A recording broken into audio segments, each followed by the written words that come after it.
online broadcast network, AfterBuzz TV.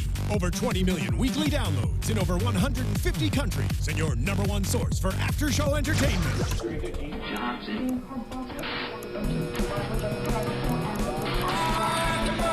AfterBuzz TV, the destination for TV superfans. Producing aftershows for over 300 of your favorite TV shows, interviewing celebrities and showrunners, and bringing you behind-the-scenes exclusives. All thanks to E! Entertainment's Maria Menounos, producer Kevin Undergaro, and internet leader Akamai.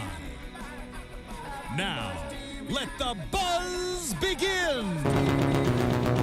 All right. Hello, AfterBuzzers. You are watching the HBO's Looking After show, Season 2, Episode 4.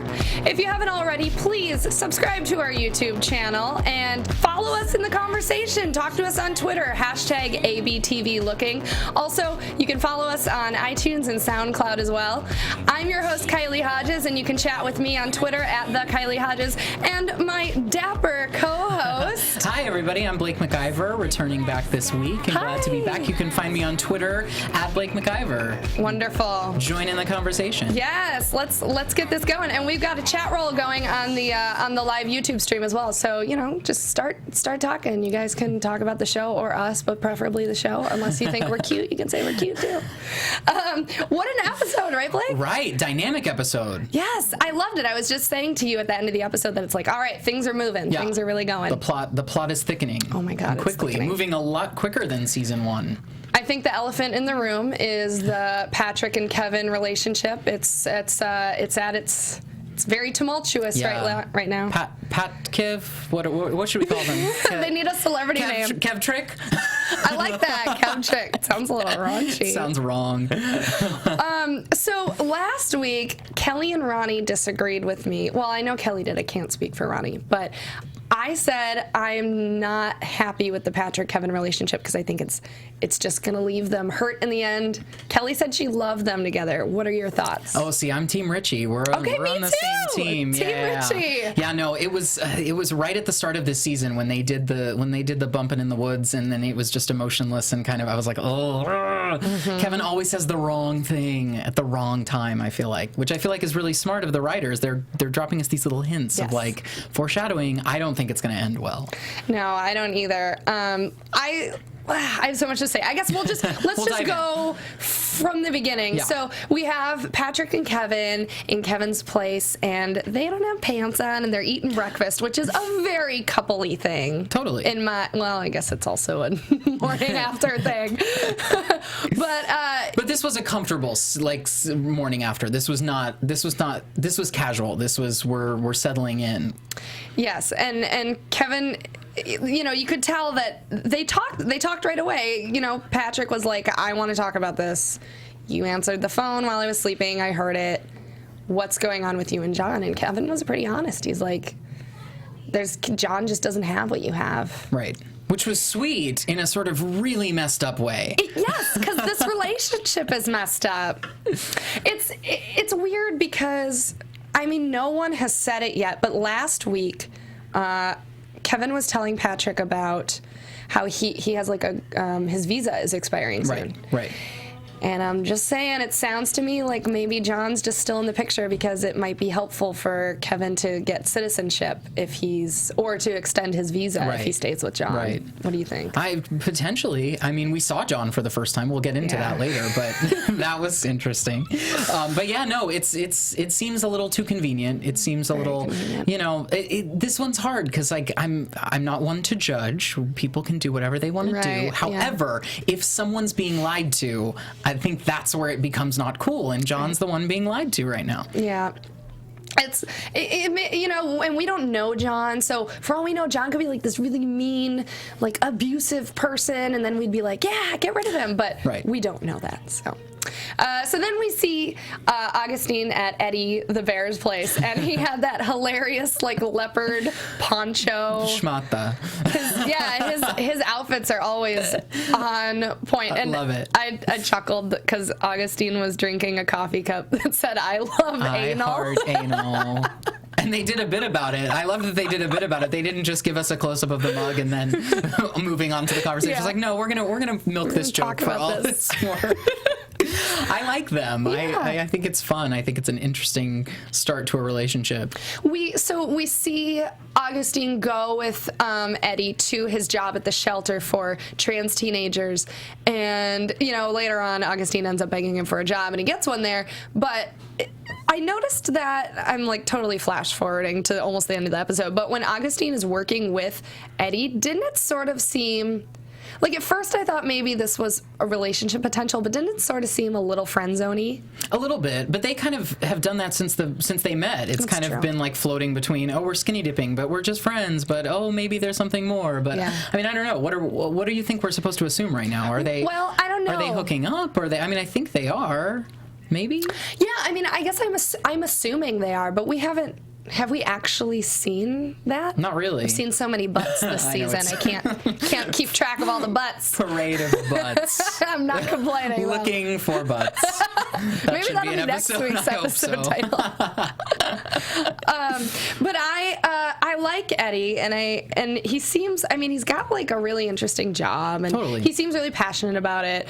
But at the same time, I don't think Augustine is someone ready for a relationship. No. Eddie has a much more stable life than Augustine. Totally. And I think, I mean, we even looked at each other when the I Heart Anal mug came up and went, of course, when it panned up to Augustine. Like, we just sort of, they've been building his character, that he's going through this wild child moment, and I think he's got to get it out of his system. Yeah. Do you think that Eddie is going to change Augustine? Do you think maybe he'll, like, I don't know, not save him, but be a good influence? I hope so. He totally hit rock bottom last week. Yeah.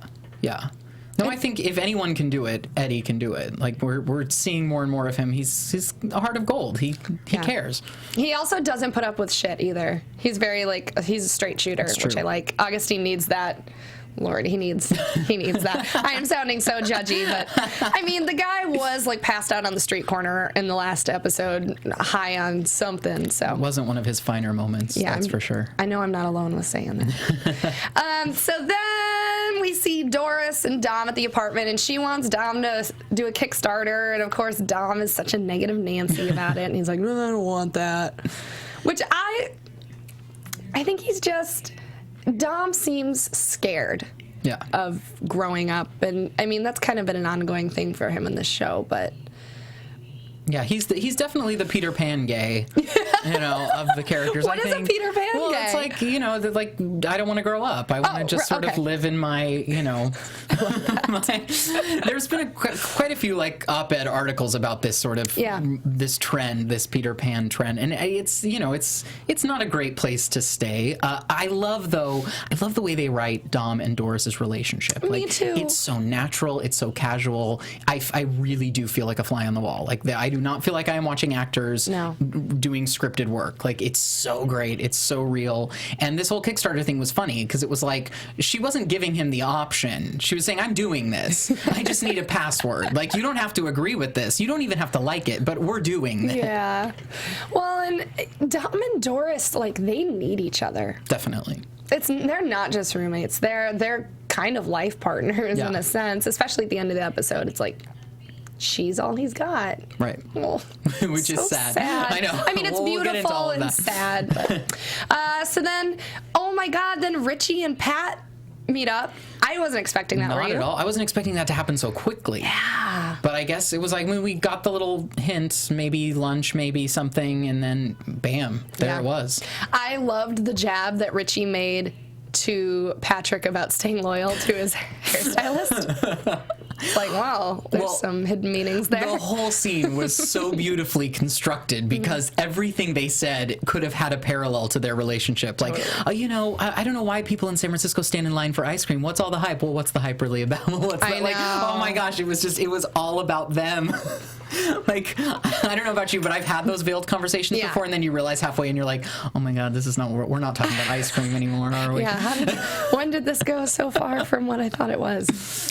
So then we see Augustine at the shelter. He gets a job, obviously, but then it gets steamy, literally, when we see Dom go to Lynn's house. Little hot tub action. I thought this was going in a really bad direction when the key wasn't under. Like, clearly he goes for, like, this is where I go get the key at Lynn's house, and it wasn't there. I was like, oh, this is going to be bad. But nope, it's just welcome to being in an open relationship. Surprise. Yeah. Well, and it's there's just, I have so many feelings and opinions about the Dom and Lynn relationship, because at first I thought, you know, Lynn was going to save Dom, but then we find out that Lynn is, like, super hurt from this past relationship where his partner died, I believe, from HIV.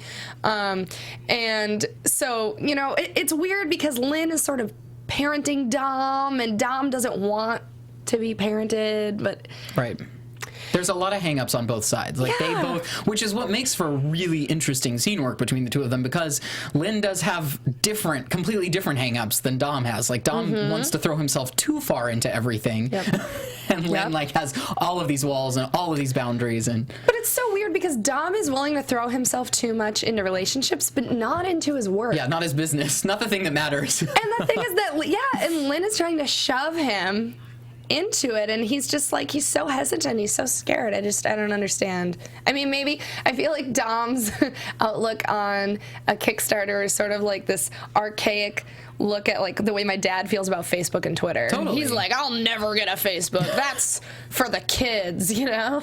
It's true, though. And I think, you know, this sort of restaurant concept, pop-up restaurant store, whatever that Dom's got, is, you know, that's his ultimate dream. And I think whenever we get that close to, like, almost our ultimate dream, all of this resistance comes, because it's like, oh, if that fails, that's, like, the thing I care about the most in the world. It's very easy to throw yourself into your work when it's just... you know, the day job. Yeah. I was really surprised that, what is the character's name? Matthew, the guy from the rugby team, that he answered the door at Lynn's house. I know. I didn't realize, I mean, I feel like Lynn works fast. Because didn't they just meet in the last episode? Yeah, after the game.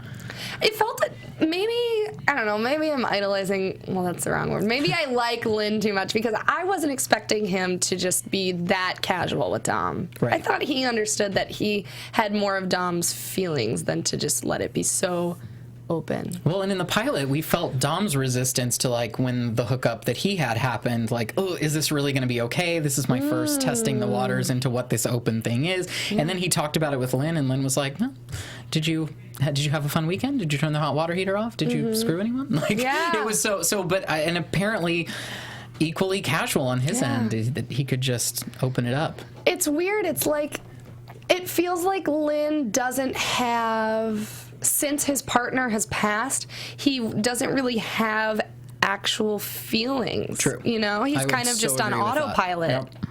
Yep. Breaks my heart. I love Scott Bakula. I do too. I'm thrilled that he's on the show.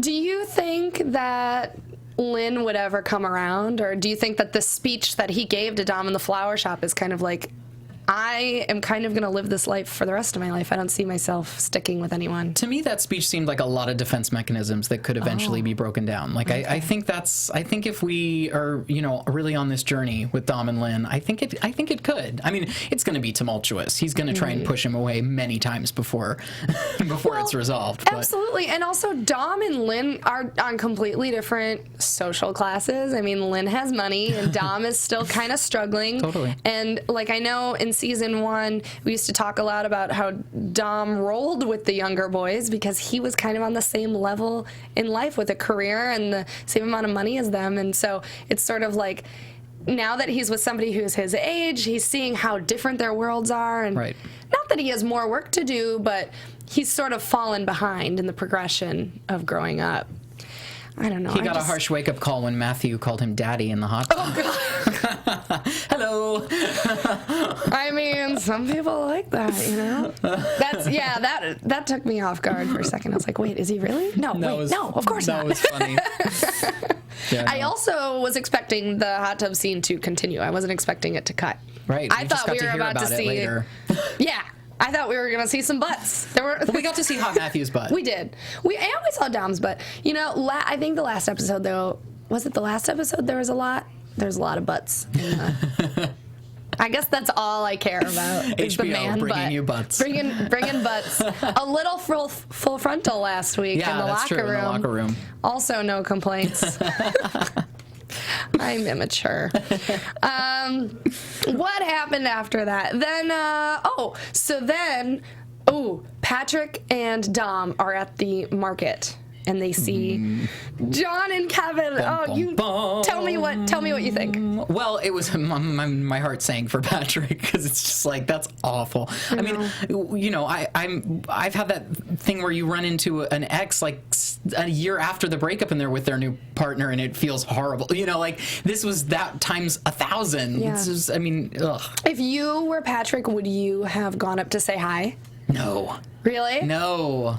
I'm so ballsy. I would have. I wouldn't have. No, not if I was Patrick and knew that I was, you know, that I was the bit on the side. Like, oof, no. Yeah, no.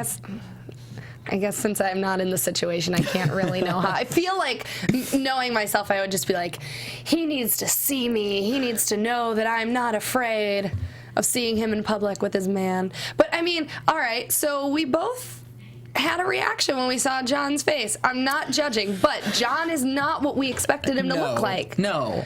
Which makes me think even more that there's some sort of sugar daddy something legal helping situation here. Well, it's funny because it's like we've fallen in love with Patrick. We've fallen in love with this character. Jonathan Groff is so charming and so easygoing and so he's so real. He's so real, and he's always like I feel like he's our window character into the story. So we always sort of feel like we're seeing the world through his eyes. And that being said, like he's our hero, even if he's somewhat of an anti-hero.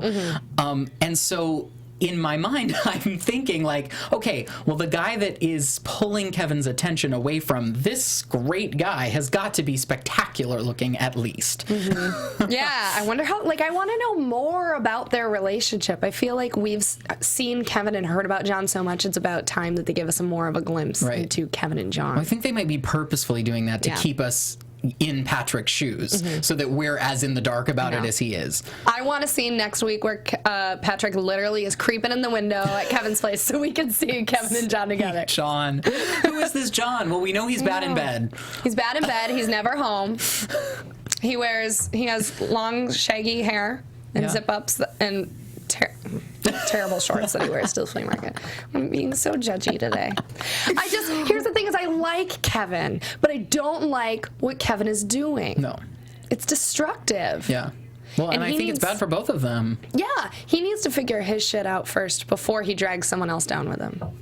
Kelly and Ronnie are going to be mad at me for saying that. Because they are team Kevin and Patrick. Oh my gosh, I can't wait till we have a full panel back and we can be like, we'll have to segregate. We'll have to sit Team Richie on one side, Team Kevin on the other. You and I are going to be lonely over there. You know what? Okay, so if we are Team Richie, do we think that's feasible? Because we saw Richie bring his ginger boyfriend, well, he didn't say boyfriend, but ginger named Brady to the gay Mexican bar with the whole gang. Yes. And in fact, it seemed like Eddie was flirting with him a little bit. A little bit. But there was one great moment. There was one little crumb for us there where Richie looks over at Patrick and checks in and goes, "Are you okay? Like, are you okay with this? Like, that we're all hanging out together? Is this weird?" And like, just that moment alone is enough to go, okay, Richie still cares. Like, Richie still cares about how Patrick feels, even though Patrick hurt him. Richie is so serious. You know, I love this character, but I think if I met him in real life, he would hate me. But I just find him so interesting. You know, he doesn't take things lightly. He's very pensive. Yes. He's very honest, too. I appreciate it. I think that's why I like him, because I know that, well, first of all, he's the polar opposite of Kevin, who's not honest. I mean, we think he's honest with Patrick, but how do we know for sure? Right. Well, there was an interesting moment at the end of the episode when Kevin came in and he couldn't do it. He couldn't tell John. He'd said to Patrick, "I'm going to tell John today." Couldn't do it. Well, so that conversation that they had on the rooftop at work was very emotional, and I wasn't really sure what Kevin was getting upset. I mean, I know what he was getting upset about, but Patrick said. He begs him to leave John, and Kevin says, "That life that you're building for us, I am too." And he's like, breathing heavy and fighting back tears. What do you think he meant by that? Well, I think he wants that fantasy with Patrick. I think he wants a life with Patrick. He's being a little selfish because he's already got a life. So it's like, no, you got to close one door before you open that window. Yeah. I wonder if, he's like slowly trying to do a very slow breakup with John. Yeah. Well, he said that in the, in that scene about like it's going to take time and he's going to have to understand. But it's also the most loving conversation, even though it was sort of heated. It was the most loving we've ever seen Kevin be to Patrick. I didn't know he cared that much. I didn't either. So that was enlightening, I guess. I think that's why I was so thrown off by that comment, that life you're building for us. I am too, because I was like, oh. Right. So you're serious about Patrick? This is weird. Yeah. Maybe you should just marry Patrick, and then you don't have to worry about John, and you can be a citizen or whatever. But honesty first, please. Yes. Honesty is key. If you guys take anything away from the show, it's honesty. Honesty. Point at all the cameras. Okay, so I jumped around a little bit, but that's okay. Right. I guess I glossed over the flower shop scene with Dom and Lynn, but I mean, it was just very, Lynn was sort of like a robot. Yeah, and it was clinical. It was. Yeah. He served Dom some truth. He said, "This is as good as I'm gonna get." Yeah. Poor Dom. I know. I still don't buy it. I still don't buy it from Lynn. I don't buy that he's completely closed off. I think he's still hurting. Do we know how long it has been since his partner passed? No, but in the flashback pictures in the cabin and also on the fridge in the house, everywhere. It looks like it's been. I mean, he said it was like a 20+ year relationship, so it Yeah, and he did call it a shrine. Back, yeah. He did call it a shrine. I mean, so we know that Lynn has he like at one time has wanted and was capable of having a long-term relationship. It's not like he has never wanted to be settled. Right. But I think at this point, you're right. It might be a little too soon, but how soon? Yeah, I think he's scared. I think it's that whole, I don't want to jump back in. I don't want to get hurt again. I don't want to lose love again. So I'm afraid to give myself over to love. It's all of those things. I mean, it's tough. Dom is really invested in him, too. Oh, yeah. I mean, this is like the most... I think this is the saddest we've ever seen Dom. Well, because he stepped outside of all of his comfort zones to try and make this work with Lynn and kind of for Lynn. Yeah. Because, like, Dom's not calling the shots here. Yeah. Because if Dom was calling the shots, they would just be monogamous, I think. Yeah. I don't think he would have chosen an open relationship. Yeah. I feel Lynn is so confusing. Because he gives off these vibes like he wants a monogamous relationship, and then Dom shows up at his door and there's a naked dude answering it, and it's not Lynn. Right. I think Lynn needs to figure his shit out, too. Everyone needs to get their shit together. Looking for answers. Oh, boy. I mean, that's pretty much the episode, because then at the end, Patrick shows up. He kisses... Or, I'm sorry, Kevin shows up and kisses Patrick. Yeah.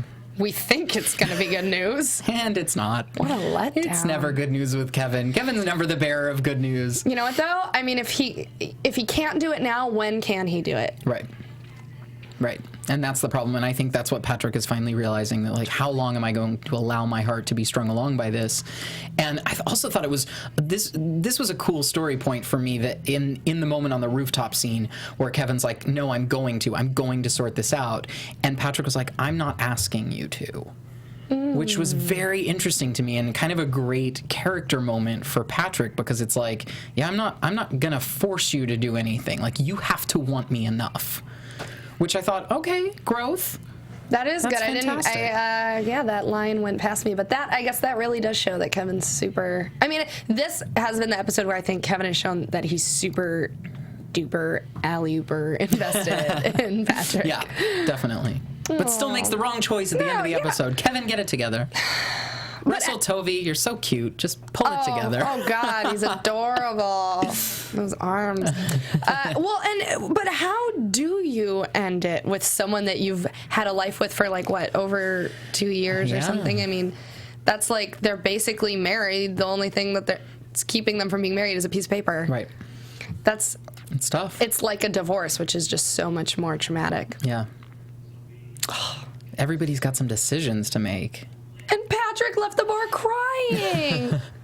I've definitely left a bar crying before. I have too. I'm sure everybody has. I felt for him so much. I was like, no, I want to give you a hug. Yeah.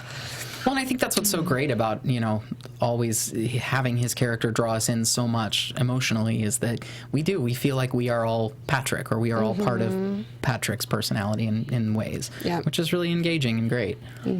He knows that he's making the wrong decisions, but he just can't help it sometimes. Yes. And we've all been down that road too. We have all been there. No judgment, Patrick. We still love you. All 4 years of college, I was Patrick for sure. Me too. All right. On that note, let's go to predictions. Totally. Predictions. That's normally. Oh, there we go. Oh, there it is. TV predictions. I don't sound anything like Sir Richard Wentworth. I thought that's how it would sound, but oh well. What are your predictions for next week and beyond? So let's go down the list here. I think Patrick and Kevin are on a roller coaster for a fight, because it's like there's gonna be a follow-up conversation to this. I couldn't tell John business and all of that. So I predict a fight. I think we're gonna get some drama probably next week. Augustine was so non-confrontational this week. It was such a breath of fresh air, which was nice. I mean, after the last episode, they had to give a break. But I think something's going to come to light with him and Eddie. It's either going to be too much time spent together with working and hanging out after work. Like something's going to collapse there. Not in the grand sense, but there's going to be some conflict, because that's life. Right. And Dom and Lynn, I don't know. Dom seems pretty crushed right now with having only Doris left by his side. So I don't know. I think he might end things with Lynn for a while. I think that there might be a schism, and it might take a while for them to get back together. Maybe. What do you think? Oh, I think there's just going to be a lot of hearts broken. I think... I'm trying to think of if it's Lynn and Dom or Patrick and Kevin that will work out first. Yeah. I think it's going to be... Oh, that's hard, because it's either like dead partner or person with a partner. Who's going to get over that? Quicker. I don't know. I think Kevin is going to break Patrick's heart into a million little pieces and not leave John. And I think that Lynn is going to eventually open up to Dom. Yeah, I hope so. I think Augustine is going to love his job at the shelter and totally embrace it, and probably like get really into art with the kids. I can see that totally. That would be a great tie-in to bring his gifts to something that matters a little more in the community than just I'm a selfish artist in my little bubble. Yeah, I could see him getting like really career-oriented, which would be nice. Who knows if that'll happen? And I don't know what to predict with him and Eddie, but I just want to see whatever happens. I think Eddie is hilarious. Yeah, and I'm totally fun. on board for whatever they've got to give us with Eddie. I'm on board. I'm all in. And also with Richie, I agree with you. I don't think the Ginger relationship is super genuine. No, I think that's casual. I think that's no. I mean, they're building us up to want. I think they're building us up to want Patrick and Richie to eventually end up together at the end of the series. Now it might be a Ross and Rachel that we're going to have to wait till the very last minute. But I think they want us. I think they want us to want that. Yeah. I don't know. But I'm all about Patrick and Richie. Woo! Pritchie. Team Pritchie. Team Pritchie. Way cuter Ketrick is over. Yeah. Pritchie in. Ketrick out. Hashtag Team Pritchie. I love that. Sorry, Team Ketrick. Yeah. Peace out, Ketrick. You're done. All right. What a great after show. Next week is going to be, I'm sure, just as heartbreaking. Always. Tell everybody if they missed it before where they can find you. You can find me on Twitter and Instagram at Blake McIver. And follow me Twitter, Instagram, YouTube, all that fun stuff at the Kylie Hodges. Thank you guys so much for watching. See you next week. Thanks for tuning in.